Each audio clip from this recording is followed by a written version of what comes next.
Hello students. So I posted one question related to science and technology on my Telegram channel, that is Indian Economy by Himanshu. Okay. So right now I am focusing on current affair for your preparation. Okay. Now the question is with respect to AlphaFold 3. Okay. So if I talk about AlphaFold 3, so this is basically related to your science and tech, or you can say a terminology related to science and tech. Now there are four options.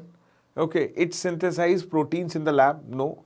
It predict protein structure with high accuracy using AI. So you can say that you can use this information in your mains exam also, that is use of AI in health sector or biotechnology. So you can say this thing, yes, B is the correct answer. It predicts protein structure with high accuracy using AI.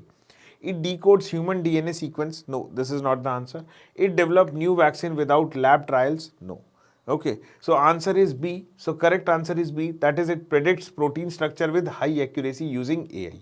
So if you see, 40 students have participated.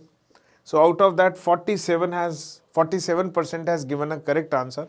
Rest have given a wrong answer.